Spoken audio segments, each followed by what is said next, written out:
రోజు కలెక్టర్ గారు ఏం చెప్పారు? జీవో ఎంఎస్ 90 ప్రకారం ఆయన చైర్మన్గా గవర్నమెంట్ జీవో ఇష్యూ చేసింది. ఆ రోజు పబ్లిక్ హీరింగ్ కూడా ఆయన చైర్మన్ కలెక్టర్ గారు. ఆ రోజు ఏం చెప్పారు? ఇక్కడ మీరు చెప్పినటువంటి వాస్తవమే, లోకాయుక్త ఆర్డర్ ఇచ్చింది, హైకోర్టులో కూడా మీరు పోయినప్పుడు ఒక డైరెక్షన్ ఇచ్చింది అని చెప్పి ఆ రోజు కలెక్టర్ గారు ఈ దుగ్గనపల్లె గ్రామాన్ని సురక్షిత ప్రాంతానికి రీలొకేట్ చేస్తాను, తప్పకుండా మంచి ప్యాకేజ్తో ఇన్నాళ్ళు ఇబ్బంది పడినారు కాబట్టి దాన్ని రీలొకేట్ చేస్తామని చెప్పారు. తర్వాత ముంపుకురేటువంటి పంట పొలాలు ఏవైతే ఉన్నాయో మీరు ఎవరైతే నష్టం జరుగుతుంది అనుకుంటున్నారో ఆ రైతులు మీరు ఇస్తే దాల్మియా కొనే విధంగా ముందుకు వచ్చిందని చెప్పారు. తర్వాత దెబ్బతిన్న ఇళ్ళకి నష్టపరిహారం R&B డిపార్ట్మెంట్ పంపించి ఏ ఇంటికి ఎంత నష్టం జరిగిందో ఎస్టిమేట్ వేసి ఆడ ₹1 నష్టం జరిగితే ₹2 నష్టపరిహారం చెల్లిస్తారని చెప్పి మీటింగ్లో చెప్పారు. ఇవి కాకుండా ఎక్కువ విస్తీర్ణంలో ముంపు గురైతా ఉంది, దాదాపు 800 ఎకరాలు. దాన్ని ముంపు విస్తీర్ణం తగ్గించేదానికి ఒక డైవర్షన్ కెనాల్ ఏర్పాటు చేసి ఇవన్నీ కూడా చేస్తారు. ఇవన్నీ కూడా దాల్మియా యాజమాన్య ఖర్చులతోనే చేస్తుంది అని కలెక్టర్ ప్రకటన చేసిన తర్వాత ఇంకా ఒక ముఖ్యమైన మాట చెప్పినాడు. ఏం చెప్పినాడు? దాల్మియా యాజమాన్యం మీద నమ్మకం లేక ఇవన్నీ చేస్తారో చేయరో ఓరల్గా చెప్తే నేను రాత మూలకంగా వాళ్ళ ఖర్చుతోనే పెట్టి ఇవన్నీ చేయిస్తారని చెప్పి వాళ్ళు ఇన్ రైటింగ్ ఇచ్చిన తర్వాతనే, కమిట్మెంట్ ఇచ్చిన తర్వాతనే నేను ఈ పబ్లిక్ హీరింగ్కి వచ్చినాను. లోకాయుక్త ఆర్డర్ ప్రకారము తీసుకున్న తర్వాతనే అవన్నీ వాస్తవమే అని చెప్పి నా ఇన్వెస్టిగేషన్లో నేను నిర్ణయం తీసుకున్న తర్వాతనే వాళ్ళు ఇన్ రైటింగ్ ఇచ్చిన తర్వాతనే పబ్లిక్ హీరింగ్కి వచ్చినానని చెప్పారు. తర్వాత పబ్లిక్ హీరింగ్ అయిన తర్వాత మనం ఒకసారి చూస్తే ఆడ ఇది మీటింగ్ ఎక్కడ జరిగింది? దాల్మియా మేనేజ్మెంటు ప్రెమిసెస్లో జరిగింది. ప్రెమిసెస్లో మీటింగ్ పెట్టకూడదు, బయటే పెట్టాలి. ప్రెమిసెస్లో పెట్టినారు. అయినా కూడా అక్కడ దాల్మియా యాజమాన్యం ఆధ్వర్యంలోనే మీటింగ్ జరిగింది. Regional environment officer Kadapa, zonal environmental officer Kurnool, RDO, జిల్లా ఉన్నతాధికారి, చైర్మన్గా కలెక్టర్ గారు, అదేవిధంగా మీడియా వాళ్ళు ఉన్నారు, అదేవిధంగా రైతులు ఉన్నారు, ప్రజలు ఉన్నారు, అదేవిధంగా ఆ రోజు ఎమ్మెల్యే గారు ఉన్నారు, భూపేష్ గారు ఉన్నారు, నేను అక్కడ ఉన్నాను. ఆ రోజు మీటింగ్లో అందరి సమక్షంలో చెప్పిన తర్వాత దాల్మియా యాజమాన్యం ఇన్ రైటింగ్ ఇచ్చిన తర్వాత, ఇచ్చినారని కలెక్టర్ చెప్పిన తర్వాత ఢిల్లీకి ఏం రిపోర్ట్ రాస్తుంది? ఇక్కడ వంకను వాగును మేము 5 కోట్లు ఖర్చు పెడితే సరిపోతుంది, దాల్మియా దుగ్గనపల్లె గ్రామం మా ప్రెమిసెస్లో లేదు, మా బయట ఉంది, దుగ్గనపల్లె గ్రామాన్ని సురక్షిత ప్రాంతానికి తరలించాల్సిన అవసరం లేదని రిపోర్ట్ రాస్తుంది. అంటే మీకేమో దాల్మియా యాజమాన్యము ఇన్ రైటింగ్ ఇచ్చినారు, దుగ్గనపల్లె గ్రామాన్ని సురక్షిత ప్రాంతానికి రీలొకేట్ చేస్తామని, దాన్ని దుగ్గనపల్లె గ్రామాన్ని సురక్షిత ప్రాంతానికి రీలొకేట్ చేయాల్సిన అవసరం లేదని మీకు లెటర్ ఇచ్చిన తర్వాత ఎట్లా రాస్తుంది? అదేవిధంగా ఇంకొకటి కూడా మీరు ఒకసారి చూస్తే ఈరోజు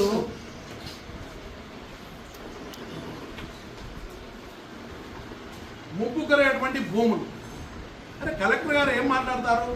మీరు ఊరు వదిలిపోతామంటున్నారు కాబట్టి మిమ్మల్ని అక్కడ పంపిస్తున్నారు, మీరు భూములు తీసుకోమంటున్నారు కాబట్టి అక్కడ పంపిస్తున్నాం అంటే ఏంటి కలెక్టర్ గారు మాట్లాడేది? ఇది కరెక్టా? ఉన్నత స్థాయి అధికారిగా ఇన్ని కోర్టు ఒకసారి మందలించినప్పటికీ కూడా గతంలో ఉన్న కలెక్టర్ని అందరినీ ఈరోజు కలెక్టర్ గారు కూడా అదే విధంగా మాట్లాడుతున్నారు. అంటే కలెక్టర్ గారు ఏం చెప్తున్నారు? దాల్మియా చాలా ఉదారంగా ఏదో ముందుకు వస్తున్నట్టు రీలొకేట్ చేసేదాన్ని. దాల్మియా వల్ల 15 సంవత్సరాలు నరకం అనుభవించారు, వాళ్ళ జీవితాలు నాశనమైనాయని చెప్పి రైతులు పబ్లిక్ హీరింగ్, మహిళలు నేను కాదు వాళ్ళే స్వయంగా పబ్లిక్ హీరింగ్లో అన్ని చోట్ల చెప్తా ఉంటే దాల్మియా వల్ల ఇబ్బంది, వాళ్ళ జీవితాలు నాశనమై పరిస్థితుల్లో మా గ్రామం చాలా బాగుంది, మా ఊరు వదిలిపెట్టిపోవాల్సిన అవసరం లేదు, మేము బాధపడి పోవాల్సి వచ్చింది. ఎందుకు పోవాల్సి వచ్చింది? దాల్మియా కట్టాక వాళ్ళ వల్ల ఇబ్బంది పడిపోవాలి. అంటే కలెక్టర్ గారు ఏం చెప్తున్నారు? మీరు పోవాలనుకుంటున్నారు కాబట్టి ఇస్తున్నాం, తిరిపెం కింద ఇస్తున్నామని చెప్పినట్టు చెప్తున్నారు. రెండవది, ఈరోజు భూములు కొనుగోలు చేస్తారు, ఇన్ రైటింగ్ ఇచ్చినారన్నారు. ఇదేంటాచారు? Ensure that no inundation occurs in surrounding villages as suggested by the DC, district collector, DCGBL. అది ఏదో 5 కోట్లు ఖర్చు పెడితే వైడెన్ అవుతుంది, భూములు కొనాల్సిన అవసరం లేదు అని ఇలా రాశారు. ఢిల్లీకి MOEFCCకి వాళ్ళు రాసిన రిపోర్ట్లో భూములు కొనాల్సిన అవసరం లేదని రాస్తారు. అరే మీరు ఈ రైటింగ్లు ఇచ్చినారని పబ్లిక్కి చెప్పి ఇవన్నీ ఊరు చెప్ చేయాల్సిన అవసరం లేదు, భూములు కొనాల్సిన అవసరం లేదని రాశారు.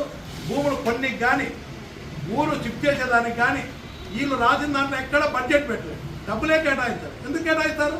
వీళ్ళు కొనాల్సిన అవసరమే లేదని రాస్తున్నారు. కానీ మీరు ఈ రైటింగ్లు ఇచ్చినామని చెప్పినారు, మీరేం చేశారు? ఇవన్నీ కూడా వాళ్ళు చెప్పిన దానికల్లా కింద ఏ సమస్య పరిష్కారం కాకపోయినా 5 కోట్లు ఖర్చు పెడితే వాళ్ళు తీలేస్తారు. ఇదే ఇరిగేషన్ డిపార్ట్మెంట్ నుంచి మీరు రిపోర్ట్ తెప్పారు కదా, 33,800 క్యూసెక్స్ వాటర్ పోవాలంటే ఇరిగేషన్ డిపార్ట్మెంటు 80 మీటర్ల విడ్త్తో 5 మీటర్ల డెప్త్తో కెనాల్ తీయాలి. అంటే ఒక్కరోజు నీళ్ళు నిలబడితే హెవీ ఫ్లడ్ వచ్చినప్పుడు 3 టీఎంసీ వస్తాయి. 2 రోజులు ఉంటే మైలవరం రిజర్వాయర్ అవుతుంది, అన్ని నీళ్ళు వస్తాయి. ఆ నీళ్లు పోవాలంటే కెనాల్ ఎక్కడ తీయాలా? ఫ్యాక్టరీ ఎక్కడైతే అబ్స్ట్రక్షన్ ఉందో పాయింట్ బండ్ ఉందో ఆపుతున్నారో దాని నుంచి కింద తీయాలంటే ఇదే ఇరిగేషన్ డిపార్ట్మెంట్ వాళ్ళు 180 కోట్లు ఖర్చు అవుతుందని చెప్పి ఓవరాల్గా ఆ రోజు అందరూ చెప్పి దానికంటే మీరు భూములు కొంటే మేలని చెప్పి సలహా కూడా ఇరిగేషన్ వాళ్ళు చెప్పారు. 5 కోట్లు ఖర్చు పెడితే భూములు కొనాల్సిన పని లేదు, ఊరు షిఫ్ట్ చేయాల్సిన పని లేదు అని మీకు ఈ రైటింగ్ ఇచ్చిన తర్వాత ఇవన్నీ చేస్తామని, ఇవన్నీ చేయాల్సిన అవసరం లేదని చెప్పి కలెక్టర్ గారు ఢిల్లీకి లెటర్ దాని మీద రాస్తే దాన్ని మీరు ఎట్లా ఆమోదిస్తారు? మీరు ఆమోదించడం కూడా తప్పు కదా. కలెక్టర్ గారు కూడా ఇవన్నీ చేయాల్సిన అవసరం లేదు అని చెప్పి వాళ్ళు రాస్తే మీరు ఆమోదిస్తున్నారు. అది కరెక్టా? కలెక్టర్ ఉన్నత స్థాయిలో ఉన్న అధికారి ఇవన్నీ చేయాల్సిన అవసరం లేదు, భూములు కొనాల్సిన అవసరం లేదని వీళ్ళు ఇదే ఎంఓఎఫ్సీకి ఢిల్లీకి రాసిన రిపోర్ట్ దాల్మే యాజమాన్యం ఇంట్లో కొనాల్సిన అవసరం లేదని రాస్తారు. దీంట్లో కొనేదానికి డబ్బులు కేటాయించలే, భూములకు డబ్బులు ఇన్ని కేటాయిస్తామని చెప్పలేదు, ఇన్ని ఎకరాలు ముంపుకు గురవుతాదని కూడా ఎక్కడ రాయాలి. ఎందుకు రాస్తారు? కొనాల్సిన అవసరమే లేదని రాసినప్పుడు, మా వల్ల ముంపే లేదని రాసినప్పుడు. ఇరిగేషన్ డిపార్ట్మెంటు ఫ్యాక్టరీ వల్లనే Lokayukta judge, high court retired judge గారు ఫ్యాక్టరీ నిర్మాణం వల్లనే, ఫ్యాక్టరీ నిర్మాణమే తప్పు అక్కడ కట్టడమే, దాని వల్లనే పంట పొలాలు గ్రామాలు ముంపుకు గురై వీళ్ళ జీవితాలు నాశనమైనాయని చెప్పి ఆయన ఆర్డర్లు ఇస్తే ఎంత భయం లేకుండా దాల్మే యాజమాన్యం రాస్తుంది. కలెక్టర్ గారు చాలా నిన్న కాగితం చూపిస్తారు, మళ్ళీ ఒక కాగితం. ఆ రోజు కలెక్టర్ గారు మీకేమి ఇచ్చారు రైటింగ్ అని రైట్ ఇన్ఫర్మేషన్ కింద రైతులు అడిగితే ఆ లెటర్ ఇచ్చిన పాపాన పోలేదు. నిన్న మళ్ళీ కాగితం కలెక్టర్ చూపిస్తా ఉన్నా. నేను ఏది కూడా చాలా పకడ్బందీగా చేస్తాను. అంటే మీరు పబ్లిక్ హియరింగ్లో చెప్పి ఇన్ రైటింగ్ వాళ్ళు ఇచ్చినారని చెప్పినారు, కానీ వాళ్ళు ఎన్ని చేయాల్సిన అవసరం లేదంటే వాళ్ళు రాసినారు. దానికి మీరు కూడా ఆమోద ముద్ర వేసి ఈరోజు మళ్ళీ లోకేష్ గారు వస్తే ఆ రోజు ఏం చెప్పినారు? పబ్లిక్ హియరింగ్ అయిపోయిన తర్వాత 15 రోజుల్లో ఆర్టీఓని పెట్టి ఆర్టీఓ ఆధ్వర్యంలో రీలొకేట్ చేసేదానికి చర్యలు తీసుకుంటాము, భూములు కొనుగోలు చేసే ప్రాసెస్ మొదలు పెడతామన్నారు. ఈరోజు ఎన్ని ఎకరాలు మునుగుతుంది, ముంపుకు నష్టమవుతుందని మీరు చేశారా? చేయలే. ఎంత డబ్బులు ఖర్చు అవుతుందని చేశారా? చేయలే.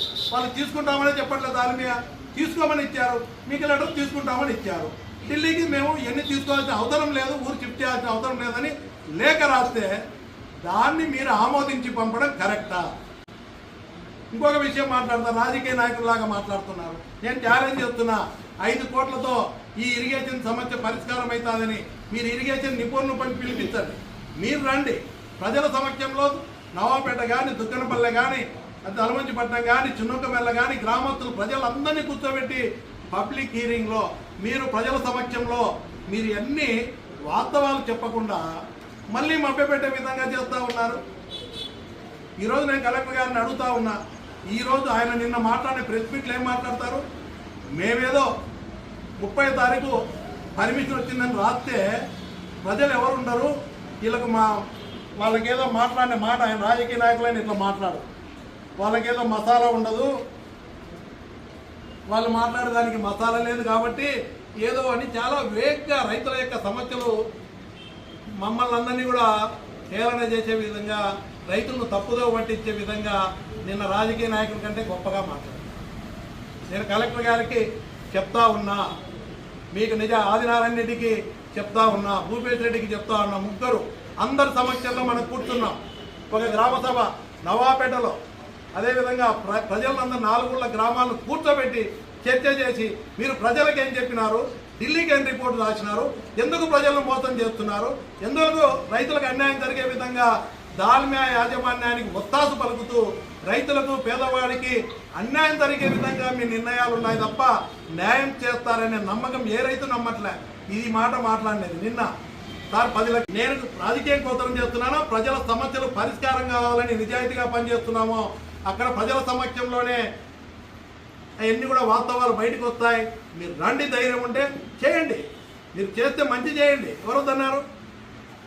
మీరు బయటికి ఒకటి చెప్పి ఢిల్లీకి ఒకటి రిపోర్ట్ రాసి అమాయక ప్రజలను మోసం చేయడం ఎంతవరకు కరెక్ట్ అని చెప్పి కలెక్టర్ గారిని నేను ప్రశ్నిస్తా ఉన్నా. ఇదే విషయం ఇప్పుడు ప్రజలు నన్ను వచ్చి అడుగుతున్నారు, సార్ ఇంత మోసంగా 10 లక్షలు అంటారు. మా భూములు అప్పుడే దాల్మియా ఫస్ట్ కొన్నప్పుడు 1,20,000 ఉంటే 4-5 లక్షలు మాగాని భూములు మాయిపోయేవి. ఈరోజు ఫ్యాక్టరీ నిర్మాణం లేకపోతే ఈరోజు 20 నుంచి 30 లక్షలు పోతాయి మా భూములు, 2 పంటలు పండే భూములు. ఈరోజు మేము అమ్ముకుంటే కొనేవాళ్ళు లేడు, గుత్తకిచ్చే తీసుకునేవాడు లేడు, పంట వేస్తే పెట్టే పెట్టుబడి చేతికి రాని పరిస్థితి. 15 సంవత్సరాల నుంచి నరకం అనుభవిస్తున్నాం. ఫ్యాక్టరీ రావాలా, ఫ్యాక్టరీ వస్తే మా జీవితాలు బాగుపడతాయని చెప్పి మేమందరం కూడా సహకరించిన రైతులకే ఇంత అన్యాయం చేస్తుంది దాల్మియా యాజమాన్యం. చాలా నిరంకుశత్వ మానవత్వం లేకుండా ప్రవర్తిస్తుందని చెప్పి దాల్మియా యాజమాన్యం ప్రవర్తిస్తుందని అందరూ చెప్తున్నారు. ఎన్ని దాల్మియా యాజమాన్యానికి వ్యతిరేకం కాదే, ఫ్యాక్టరీ రావాలనే కదా మేమంతా భూములు ఇచ్చింది, ఆ రోజు సహకరించింది. రాజకీయాలు కాకుండా కూటమి నాయకులకు సంబంధించి తెలుగుదేశం పార్టీ కానీ బీజేపీ ఆ గ్రామంలో ఉన్నటువంటి నాయకులు కానీ బయట నాయకులను కూడా ఒకటే ఆలోచన చేయమంటారు, నేను రాజకీయం చేయట్లేదు, రైతులకు న్యాయం జరగాలని స్పష్టంగా నేను రైతుల తరఫున అండగా ఉంటే 8 సంవత్సరాల నుంచి పోరాటం అందరం కలిసి పోరాటం చేస్తున్నాం. మీరు తెలుగుదేశం పార్టీ కానీ బీజేపీ నాయకులు కార్యకర్తలు ఒక్కసారి ఆలోచన చేసి మీరు మాట్లాడే మాట వల్ల మీ సోదరులకు మీకే నష్టం జరుగుతుంది, మీ గ్రామస్తులకే నష్టం జరుగుతుంది. రాజకీయాలు పక్కన పెట్టండి, ఆదినారాయణ రెడ్డి భూపేశం మంచి చేసి ఓట్లు ఏమని తిరిగి అడగండి, తప్పులేదు. కానీ ప్రజల సమస్య పరిష్కారం చేయాలని పోరాటం చేసే దాంట్లో మీరు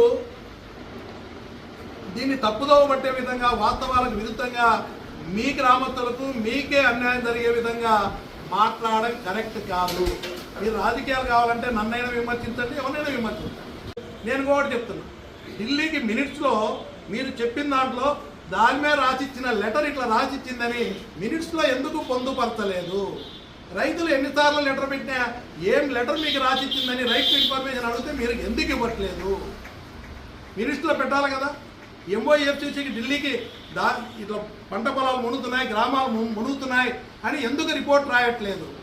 ఒకవేళ వాళ్ళు ఇన్ రైటింగ్ ఇచ్చింటే మీరు పబ్లిక్ హీరింగ్ చైర్మన్గా జీఓఎంఎస్ 90 ప్రకారం లోకాయుక్త ఇచ్చిన డైరెక్షన్ ప్రకారం గవర్నమెంట్ జీవో ఇష్యూ చేస్తే దాని చైర్మన్గా కూడా ఇవన్నీ మీరు ఢిల్లీకి పంపిన రిపోర్ట్లో ఎందుకు పొందుపరచలేదు? భూములు కొంటారు, వాళ్ళు ఊరు చిప్ చేస్తారు, ఇంత బడ్జెట్ అవుతుంది, ఇన్ని ఎకరాలు మునుగుతాయి, ఇన్ని కోట్ల డబ్బులు కావాలని ఎక్కడైనా మెన్షన్ చేశారా?